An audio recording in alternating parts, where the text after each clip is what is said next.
할렐루야. 인사합시다. 사랑합니다. 축복합니다. 잘 오셨습니다. 할렐루야. 감사합니다. 낮에는 그래도 막 덥다기보다는 뜨겁다기보다는 따갑다고 해야 되나? 햇살이? 왜 가을 햇살이면 그런가 봐요. 물론 이래야 농부들한테는 빨리 벼가 잘 토실토실 익은 그런 날씨이긴 한데요. 어쨌든 만나서 반가워 감사합니다. 자, 하나님 말씀 보십시다. 시편 102편 우리 24절부터 28절까지 24절 28절까지 교독하겠습니다. 나의 말이 나의 하나님이여 나의 중년에 나를 데려가지 마옵소서.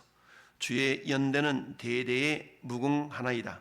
주께서 옛적에 땅에 기초를 놓으셨사오며 하늘도 주의 손으로 지으신 바이니이다. 천지는 없어지려니와 주는 영존하시겠고 그것들은 다 옷같이 낡으리니 의복같이 바꾸시면 바뀌려니와 주는 한결같으시고 주의 연대는 무궁하리이다. 주의 종들의 자손은 항상 안전히 거주하고 그의 후손은 주 앞에 굳게 서리라 하였도다. 아멘. 할렐루야. 자, 오늘 말씀의 제목 고백합시다. 변치 않으시는 하나님. 변치 않으신 하나님.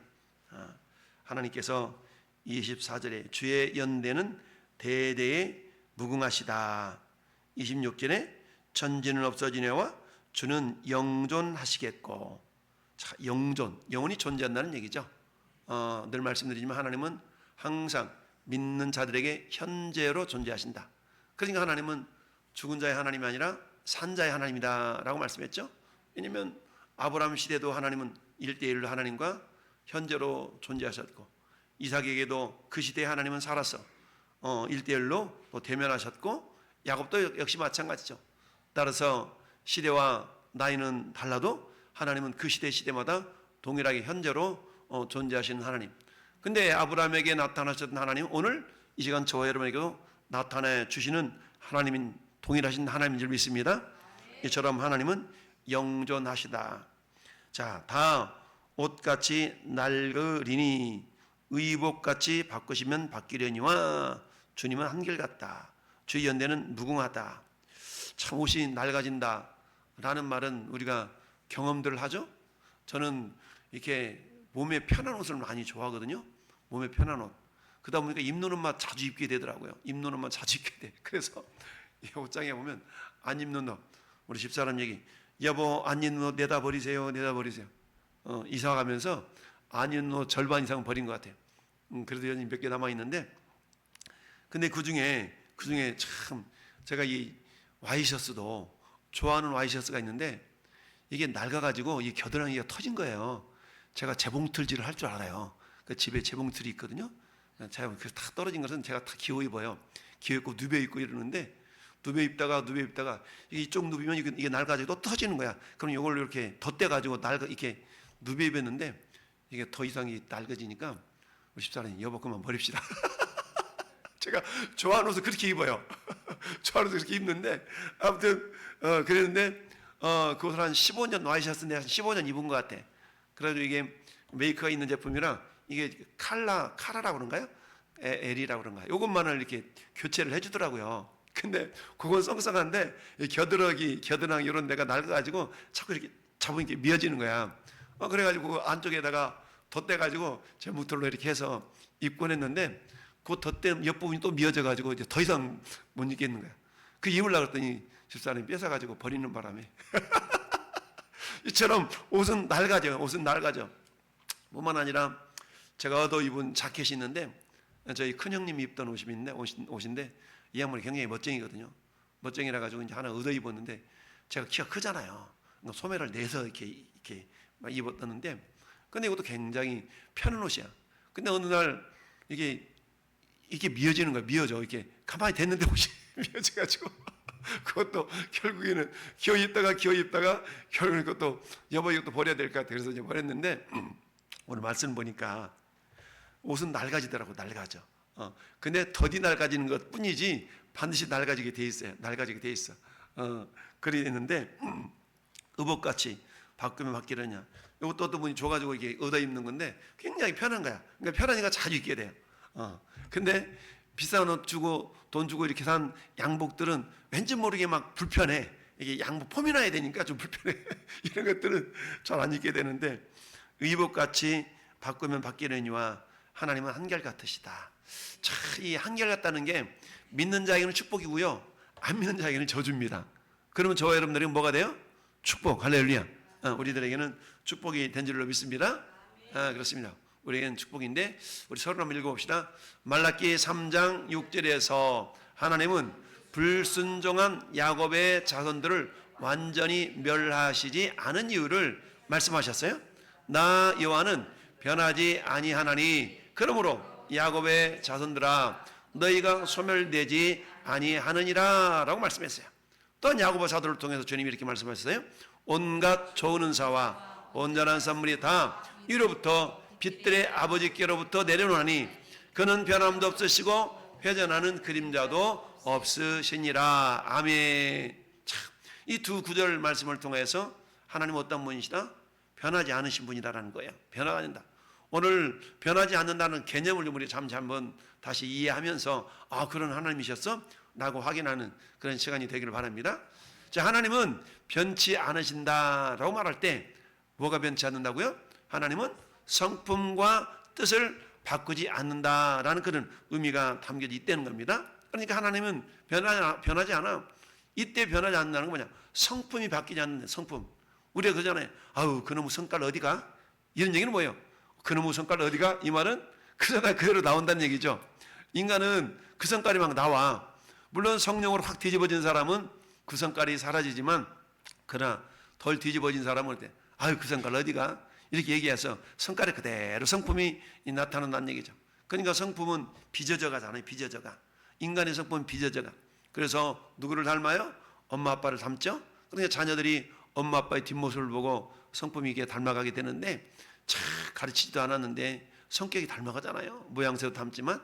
자, 이래서 하나님께서는 변치 않는다라는 개념 속에는 가장 큰 의미가 성품이 또는 뜻이 이렇게 변하지 않는다, 바뀌지 않는다라는 의미가 있습니다.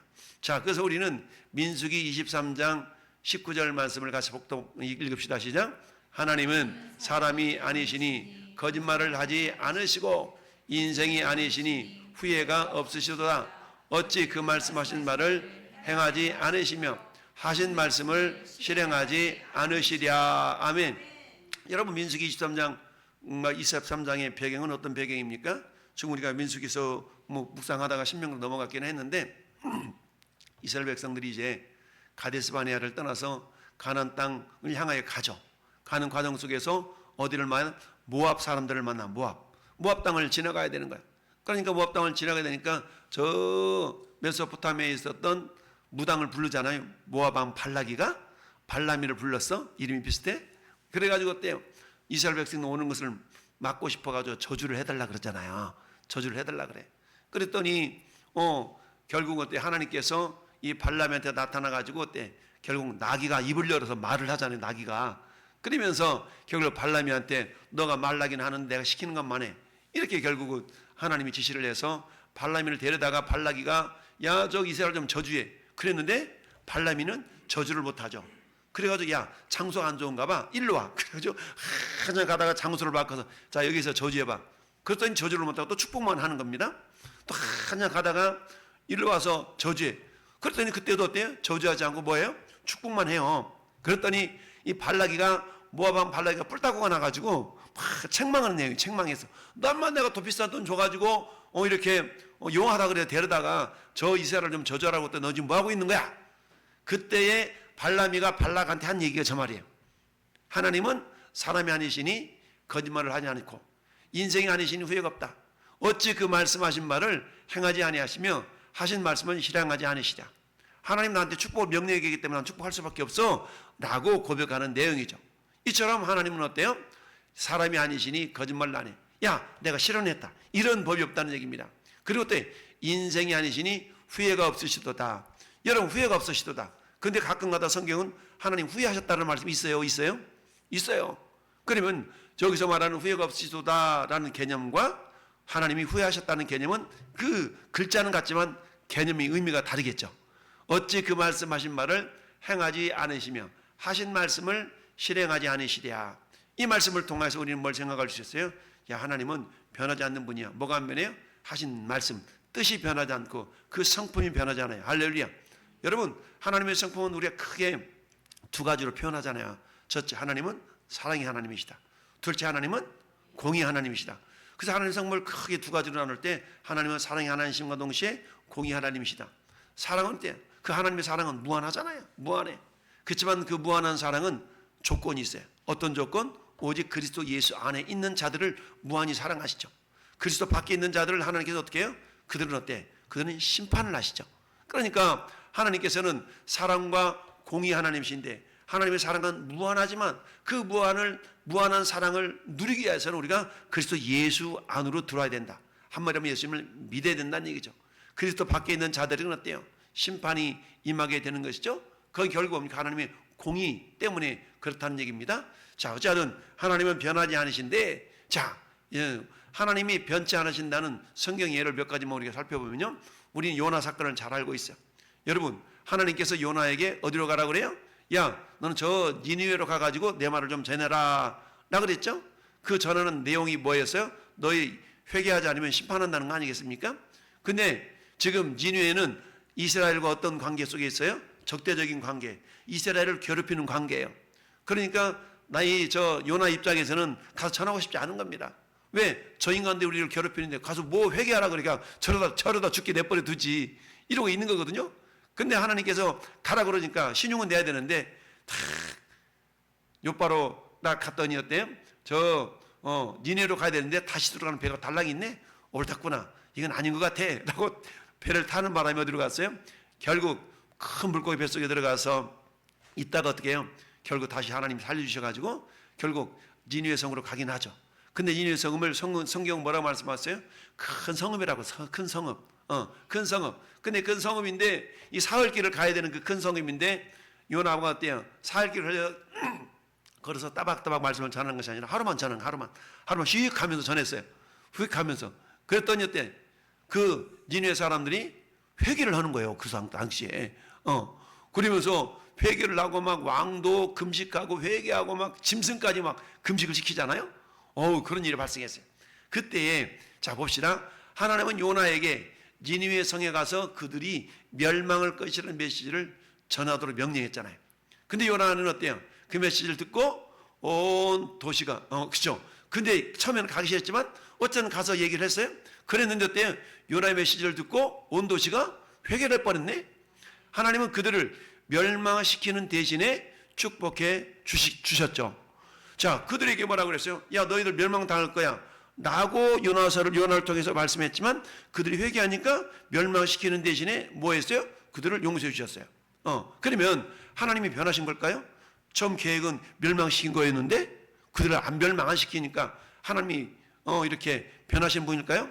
그런 개념이 아니고 하나님은 그들을 멸망시키는 대신에 축복한 것은 하나님이 변했다는 것이 아니라 변한 것은 누가 변했어요? 니느웨 사람들이 변한 것이죠. 니느웨 사람들이 뭐 했어요? 하나님의 심판하시기에 적합하지 않는 상태로 혹 변해버린 거예요. 즉 축복받기 합당한 상태로 변해버린 것이죠. 이처럼 하나님은 어떻다고요? 회개함에 따라 저주를 축복으로 응답해 주셨다는 사실. 이는 하나님의 변치 않는 본성과 완벽하게 일치한다는 얘기입니다. 그 본성은 뭐예요? 하나님은 회개하면 용서하시고 회개하지 않으면 심판한다는 거잖아요. 그러니까 이미 심판을 메시지를 전했다는 건 뭡니까? 회개하라는 것이죠. 회개하는 거. 우리가 흔히 어른들한테 그러잖아요. 어른들이 애들한테 너 엄마 그러려면 짐 싸고 나가. 이 말은 뭐라는 거예요? 짐 싸고 나가라는 얘기예요. 잘못했다 회개하라는 얘기예요. 회개하는 얘기죠. 잘못했다는 얘기죠. 저 이럴 때도 무슨 이유인지는 모르지만 제 아버지가 약주를 참 좋아하셨어. 약주를 좋아하셨어. 그러면 약주만 들고 오시면 일로 완전 내레비라 그러죠. 일렬로서 탁 해가지고 우리 형제가 오남매인데 5명을 다 줄줄이 세우는 거야. 줄줄이 세워가지고 이렇게 훈시를 하셨나 몰라. 그러면 저 옆에서 우리 어머니가 하셨단 말씀 잘못했다 그래. 뭘 잘못했는지는 몰라. 아무튼 그냥 잘못했다 그래. 어머니 옆에서 훈수를 두잖아요. 우리는 그러면 뭘 잘못했는지는 몰라. 그는 잘못했다고 그러면 아버지가 약주 들고 오셔가지고 그 노여움이 그냥 풀어지는 거야. 뭐 잘못했는지 몰라. 아무도 잘못했다 그래. 이랬던 추억이, 어릴 적 추억이 있는데, 우리 하나님 그러시다는 얘기죠. 우리 하나님은요, 우리가 알고 짓든 모르고 짓든 회개하면 하나님 우리 모든 죄를 다 용서하시는 것이 하나님의 성품. 할렐루야. 근데 하나님 우리가 용서 안 해. 우리가 좀 회개 안 해. 그럼 반드시 거기는 죄의 대가를 물으시는 것이 하나님의 공의로움이라는 얘기입니다. 그래서 하나님은 사랑의 하나님이시지만 공의 하나님이시다. 어떤 죄를 지었다 할지라도 어때요? 우리가 그 죄를 회개하면 하나님 용서하셔요. 근데 아무리 작은 죄를 할지라도 그 죄에 대해서 내가 회개하려는 고집을 끝까지 피워.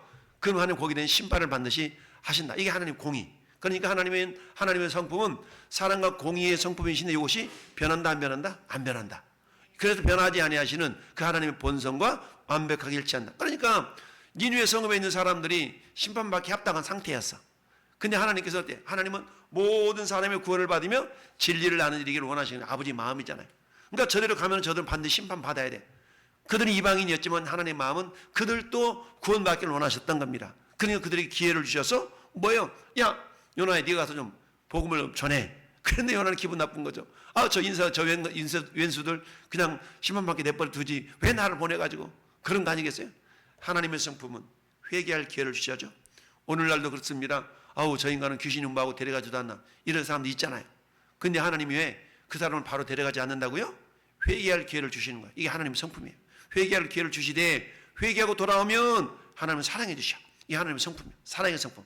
그런데 여전히 복음을 전했음에도 불구하고 그 복음을 들은 그들이 회개하지 않는다면 어때요? 반드시 심판을 받는다라는 사실입니다. 할렐루야. 이게 어때요? 에스겔서 3장이나 33장에 나오는 그런 메시지 아니겠습니까? 그러니까 우리는 그 사람이 듣든지 아니 듣든지 회개하든지 안 하든지 전해야 될 우리에게 책임이 있다는 얘기입니다. 할렐루야. 그래서 우리가 전했어. 근데 그 사람이 회개하고 돌아왔네? 그러면 나도 복을 받고 그 사람도 복을 받는 거예요. 근데 내가 그 사람한테 전했는데 회개를 안 해? 그건 나 할 바를 다 했어. 근데 저 사람이 회개하지 않았기 때문에 그 사람한테 심판이 임하는 것이죠. 근데 내가 전하지 않았네? 전하지 않았는데 그 사람이 어때? 내가 전할 기회가 있었음에도 불구하고 전하지 않았는데 그 사람 멸망받는다. 그러면 그 사람 멸망은 그 사람 책임이지만 나한테도 책임을 물으신다는 얘기입니다. 할렐루야. 그러니까 우리 주님은 어때요? 네가 때를 얻든지 못 얻든지 말씀을 전파하라는 얘기는 어때요? 내가 기회만 있다면, 아니 기회를 만들어서라도 복음을 전할 수 있어야 된다라는 그런 의미가 있는 것이죠. 이 전 하나님의 성품과 당신의 뜻은 변하지 않는다라는 사실입니다. 자, 요나 3장 10절 시작. 하나님이 그들이 행한 것 곧 그 악한 길에서 돌이켰다는 것을 보시고 하나님의 뜻을 돌이키사 그들에게 내리라고 말씀하신 재앙을 내리지 아니하시니라. 아멘. 여러분, 여기서 하나님 뜻이라는 건 뭡니까? 재앙을 내리겠다는 것이 뜻이 아니라 하나님의 뜻이라는 것은 회개하면 용서해 주신다는 것이 하나님의 뜻이에요. 할렐루야. 하나님의 생각에는 저것들이 저대로 죄악 가운데 있으면 멸망당하는 거예요. 이게 하나님의 공의로움입니다. 이게 공의로움 하나님의 성품이에요. 하나님의 성품적으로 볼 때는 저들이 죄 때문에 죽어야 돼. 근데 하나님 또 어떤 하나님? 사랑의 하나님이셔. 그러니까 그들에게 뭐 하는 거? 기회를 주시는 겁니다. 그 기회를 누구를 통하여? 요나를 통해서 기회를 주시는 것이죠. 그럼에도 불구하고 그들이 회개하지 않는다면 어때요? 그들은 멸망받는 것이 당연한 것이죠. 이게 하나님의 변하지 않는 성품이라는 얘기입니다. 저기서 하나님이 뜻을 돌이켜서, 그러면 뜻을 돌이켰다는 얘기는 하나님 뜻이 바뀌었다는 얘기네. 여기서 뜻을 돌이켰다는 얘기는 하나님 본래적인 뜻, 즉 회개하면 용서하시고 회개하자면 심판받는 이 뜻 자체는 변하지 않는 거예요. 그렇지만 심판하시겠다는 그 자체만큼은 어때요? 심판이 축복으로 변했다는 것이죠. 그런 개념으로 우리가 이해를 할 수가 있는 것입니다. 자, 또한 어때요? 창세기 6장 6절의 말씀을 보면 우리 대홍수 사건 이전에 인류의 방탕함을 보시고 하나님 뭐라고 하세요? 땅 위에 사람 지으셨으면 어떻다? 한탄하셨다 라고 말씀했습니다. 저 말씀을 킹제임스 버전에서 보니까 후회하셨다라고 말씀합니다. 후회하셨다. 자, 그렇습니다. 후회하셨다, 한탄하셨다고 그랬는데 하나님은 온 인류가 축복을 받고 또 축복이 되게 하시려고 창조하셨죠. 그런데 어때요? 아담의 타락으로 말미암아서 하나님의 축복은 저주로 바뀌게 된 것이죠. 그럼 하나님 변했냐? 그게 아니에요. 하나님의 성품은 같아. 왜? 축복의 모습 속에 살아가는 자들은 반드시 복을 주시고 사망의 모습 속에 살아가는 자들에게는 사망으로 역사하시는 것이 하나님의 변하지 않는 성품이라는 거예요.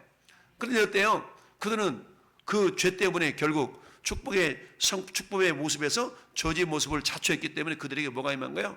저주가 임하게 됐다는 얘기죠. 그러면 하나님 어때요? 원래는 축복해 주려고 만들었는데 그들이 저주를 받는 상태로 변해버리니까 하나님이 마음이 아파요. 마음이 아프죠. 그 상태를 표현하는 것이 뭐라고요? 한탄하셨다라는 의미예요. 그러니까 하나님이 야 내가 잘못했네 이런 개념이 아니라는 얘기죠. 자, 그래서 하나님은 선한 일에는 상을 주시고 악한 일은 벌나시는 분이 하나님의 성품. 하나님은 사랑의 하나님이신가 동시에 공의 하나님이시기 때문에 그렇다는 얘기입니다. 그런데 인간이 변했어요. 그러니까 하나님은 자신의 피조물들이 심판받게 될 것이기 때문에 뭐한가요? 한탄하셨다라는 얘기입니다. 이처럼 하나님은 심판을 기뻐하지 않는다는 얘기죠. 여러분 사도 베드로가 베드로서 3장 9절에 이렇게 말씀하고 있어요. 3장 9절 시작. 주의 약속은 어떤 이에 더디다고 생각하는 것 같이 더디는 것이 아니라 오직 주께서는 너희를 대하여 오래 참으사 아무도 멸망하지 아니하고 다 회개하기에 이르기를 원하시느니라. 아멘. 여러분 그 다라는 그 단어 속에 저 니느웨 사람들도 포함이 된가요? 그렇죠. 내가 저 왼수 저 인간은 예수 믿으면 안 돼 라고 생각할 정도까지 나에게 괴롭히는 그 사람이 있다면 그 사람도 다에 해당이 될까요? 그렇죠. 그 사람도 해당이 된다는 얘기입니다. 자, 이처럼 우리 하나님은 그 사람도 회개하기를 원하시기 때문에 즉각적으로 심판하지 아니하시고 심판을 유보하고 계신다라는 사실입니다. 우리가 이걸 믿고 어때요?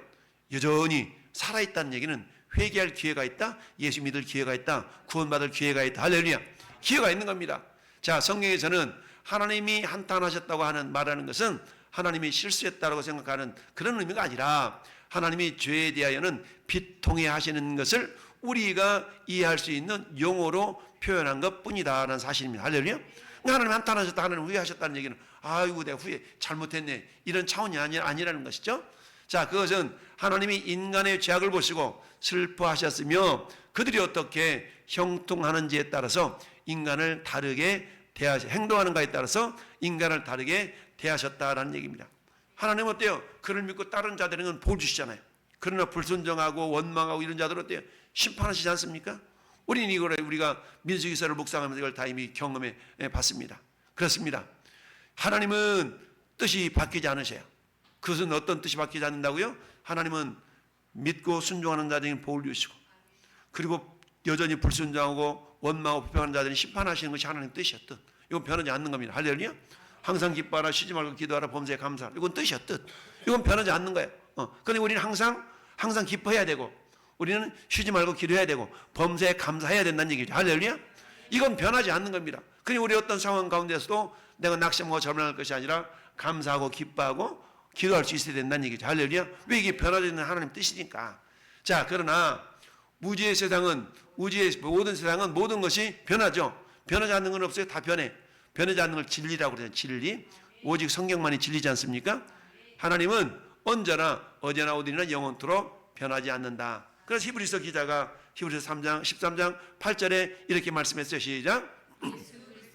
어제나 오늘이나 영원토록 동일하시니라. 아멘. 그러니까 하나님이 변하지 않는다는 개념 속에는 뭐가 변하지 않는다고? 성품이 안 변해. 성품. 그 성품은 크게 우리가 공의 하나님, 사랑의 하나님, 이 공의의 속성과 사랑의 속성이 변하지 않는다는 개념이에요. 저 사람 심판하겠다고 하는데 왜 용서해줘요? 하나님 변했네. 이런 차원이 변함이 아니라는 겁니다. 할렐루야. 그래서 사람이 변한 것이지 하나님이 변한 게 아니에요. 그래서 하나님은 하나님의 불변은 우리에게는 축복이 되는 겁니다. 자, 하나님이 변치 않으신다는 사실을 믿는 자들에게서는 큰 위로가 됩니다. 왜냐?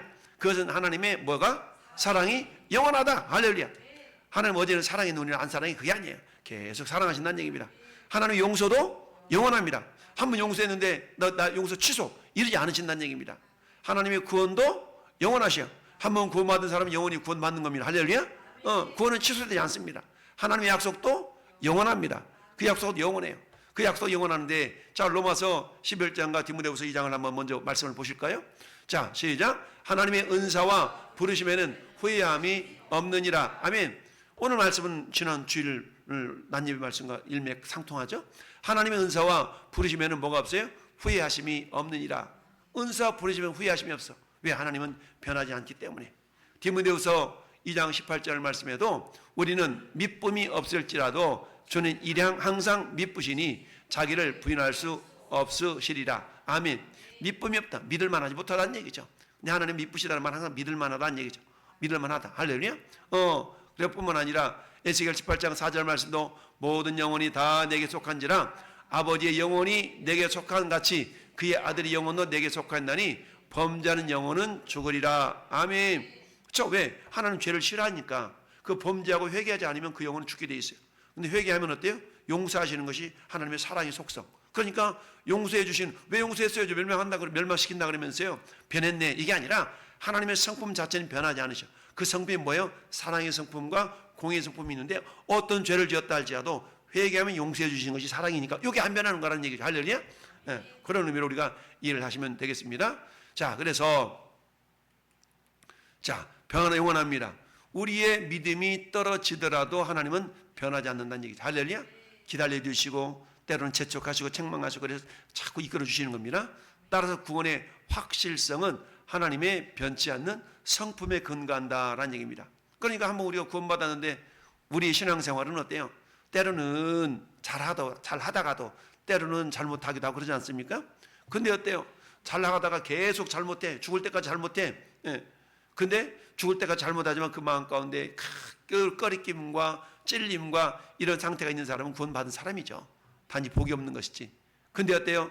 내가 죄를 범해도 내가 교회를 안 나가도 신앙생활을 잘못해도 마음이 전혀 꺼리낌이 없다? 이 사람은 성령이 없는 사람이죠. 성령님이 하시는 건 뭐예요? 우리를 책망하시고 우리를 찌르시고 위로하시고 이런 분이 성령님이시잖아요. 근데 내가 신앙생활을 세상 말로 개떡같이 하는데도 불구하고 전혀 마음에 찔림도 없고 부담감도 없고 이래요? 이 사람은 구원받은 사람이 아니죠. 이 사람은 구원이 없었던 사람인 것이지 구원받지 못한 사람이었다는 얘기입니다. 우리는 그런 차원으로 우리가 켈빈의 예정론을 이해를 하면 돼요.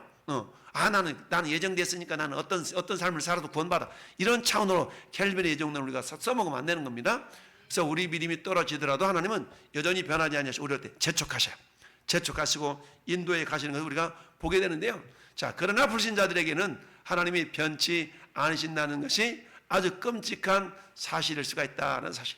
하나님은 죄를 범하는 영혼은 죽을 것이라고 말씀하셨어요. 그 영혼은 죽으리라.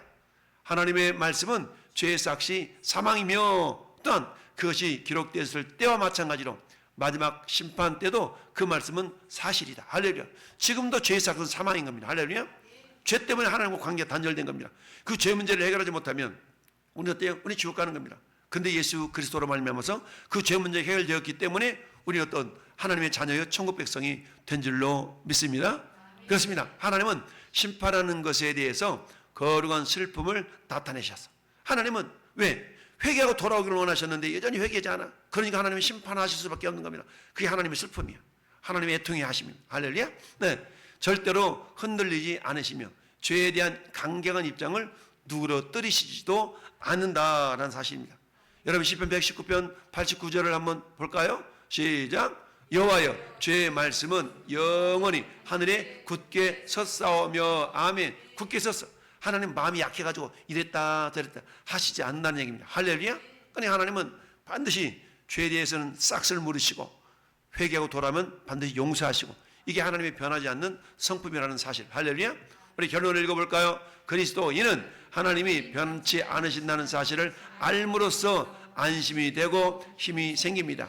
우리는 하나님께 속한 자들이며 하나님은 우리의 모든 필요를 채워주시기로 약속하셨습니다. 우리는 하나님과의 관계 속에서 안전합니다. 우리를 향하신 하나님의 사랑은 결코 약해지지 않습니다. 하나님은 참으로 우리 안에서 시작한 일을 끝까지 이루실 것입니다. 아멘. 우리 빌립보서 1장 10절을 우리 뭐라고 했습니까? 우리 성도의 견인에 관한 말씀으로 우리가 적용했죠. 성도의 견인. 그러니까 하나님은 견인이라는 말 자체가 이끌어준다는 그런 개념보다는 어때? 견고하게 인내하시면서 당신의 뜻을 반드시 이루어 가신다. 이게 견인의 의미였죠. 자, 그렇습니다. 오늘 빌립보 4장 19절 말씀에 나의 하나님이 그리스도 예수 안에서 영광 가운데 그 풍성한 가운데 너희 모든 것을 쓸 것을 채우시리라. 채워주시는 하나님. 또 뿐만 아니라 하나님은 우리 안에 선한 일을 시작하셨다면 반드시 그것을 끝을 보신다. 반드시 이루신다는 사실입니다. 이처럼 변치 아니하시는 그 하나님, 이 하나님, 변치 않으신 하나님, 우리는 주님으로 아버지로 구주로 모시고 살고 있는 우리들에게는 어때? 그 주님이 변하지 않으시면 어때요? 우리에게는 안심이고 안정이고 영원한 약속이기 때문에 그 하나님을 오늘 또 우리가 기쁨과 감사함으로 섬길 수가 있는 줄 믿습니다. 그러나 회개치 않냐고 여전히 죄 가운데 있는 자에게는 엄청난 심판이 예배되어 있기 때문에 내가 아는 그 사람이 예수를 믿지 않고 있다. 그럼 그 사람이 영원히 심판받을 수밖에 없잖아요. 그러나 때 회개하면 주님이 용서하시고 사랑해 주시니까 우리를 통하여 하나님 그 영혼에게 복음을 전해서 어찌하든지 주께로 돌아와 같이 영원한 천국에서 주님과 함께 왕노릇할 수 있는 그런 믿음의 삶을 살아가야 되는데 아직 예수님을 몰라. 그러면 어때 주님이 나를 통하여 그 일을 하기를 원하셔요. 마치 요나에게 야 네가 가서 전해. 근데 우리는 어때요? 때로는 가기 싫어가지고 하기 싫어가지고 저 인간은 안 돼요. 저 인간만큼 안 돼요. 그럴 수가 있는데 그렇지 않냐고 하나님이 누구든지 회개하는 자를 용서하시는 그 하나님의 사랑이 있기 때문에 우리는 그 사랑 때문에 저와 여러분 어때 용서받고 하나님 자녀된 거 아니겠어요? 우리가 그랬다면 그 사람들도 여전히 주님의 사랑 안에 거하고 영생을 누리는 자가 되게 해야 될 줄로 믿습니다. 오늘 변하지 아니하신 하나님은 어때요? 이처럼 심판하겠다고 그래가지고 심판 안 하는 것이 변하는 것이 아니라 하나님의 근본적인 성품 하나님의 사랑의 하나님과 더불어 공의 하나님이시라 이 성품 자체가 변하지 않는다는 것을 우리가 기억하면서 변치 않는 하나님 앞에 오늘도 우리가 온전하게 주님을 사랑하고 충성함으로 말미암아서 하나님의 영광 돌리는 믿음의 사람 될 수 있기를 예수님의 이름으로 축원합니다. 아멘.